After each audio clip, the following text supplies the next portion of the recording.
I have to say, I took my kids to see the movie, Rogue One, and you, in their opinion and in mine, you just kind of stole the movie. You're so funny in that movie. Wow, thank you very much. So terrific. Funnier than Darth Vader. Yeah. That guy's a riot. Darth gets some good lines off. You were hilarious. You are K2SO. Yes, yes. Correct name of the droid. Yeah. And how did you come up with that voice? Were there different attempts to come up with different voices? Yes, the director first asked me to do an American accent, which was just kind of this accent, and then he said, we'll probably go with an English accent because he's from the Empire, he's been reprogrammed, and so I thought, you know, fantastic, let's do it. Darth Vader's a pillock. Yeah. He said no, different English accent, so I went with K2SO, who's more proper, and since he was reprogrammed, he's a little more like a boy, and says things like, no one likes you. Yeah.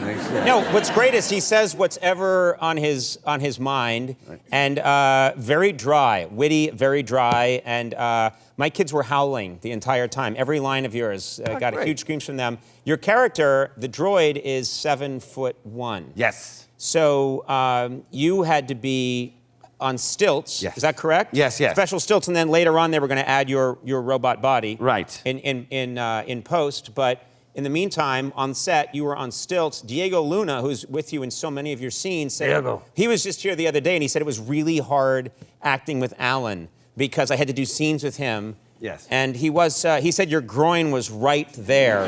Yeah, he said my balls. Yeah.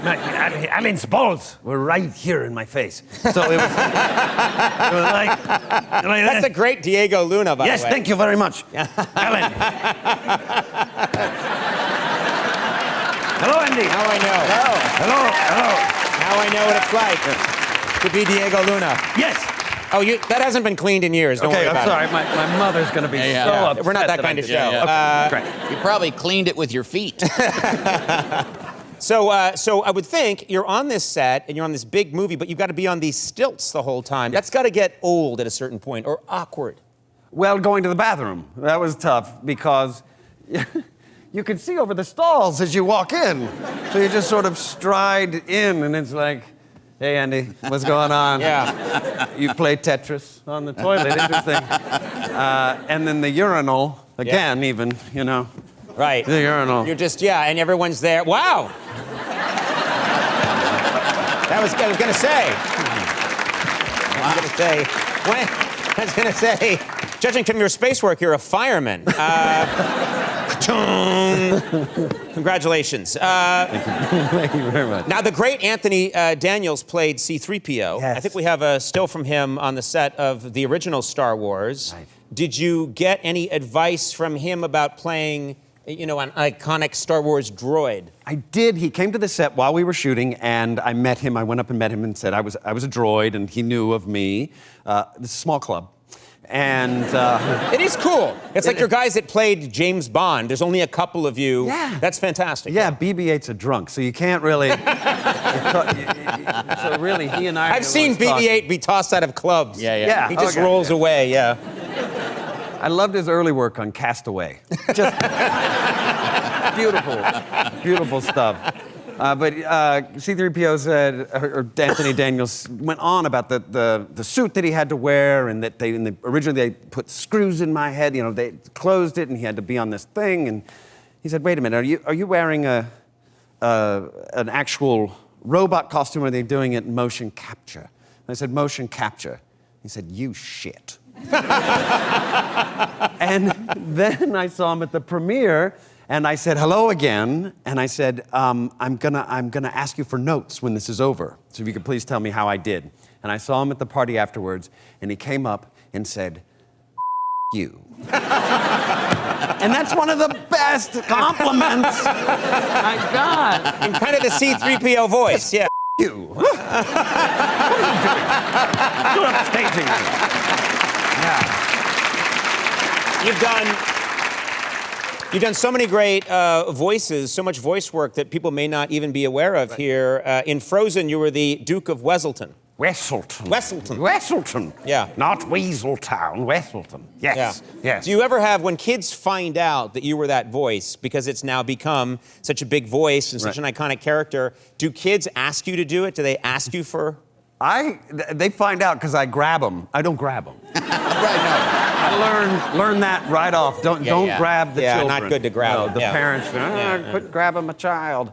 But I'll say, hey, did you see Frozen? And I'm the Duke of Wesselton. And they'll say, oh, Weaseltown, Wesselton, Weaseltown, Wesselton, Weaselton. Yeah. Go find your parents. Yeah. But I love seeing their eyes, light up.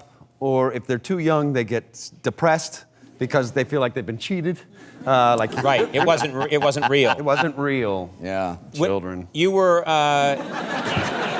in Wreck-It. I like any segment that ends children, especially this time of year. Do you ever, in Wreck-It Ralph, you were King Candy? Candy, yes. Which is a great voice. Thank you very much.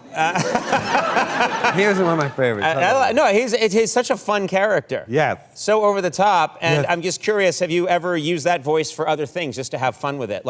Because, just, I don't mean professionally, but just at a party or anything. Can I get a gin and tonic, please? Yeah. That could be fun. Please, yes, a martini with no olives, candy only, please.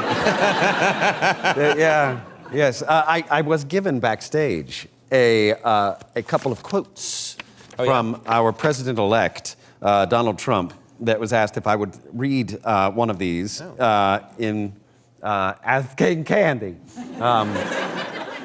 Look at those hands. Are they small hands? No, it's not.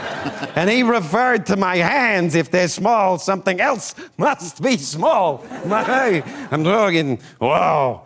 I guarantee you there's no problem. I guarantee you. Can I read this one? Hey, hey in Moana? Sure. I'm the rooster. Oh, yeah. And he speaks chicken. Thank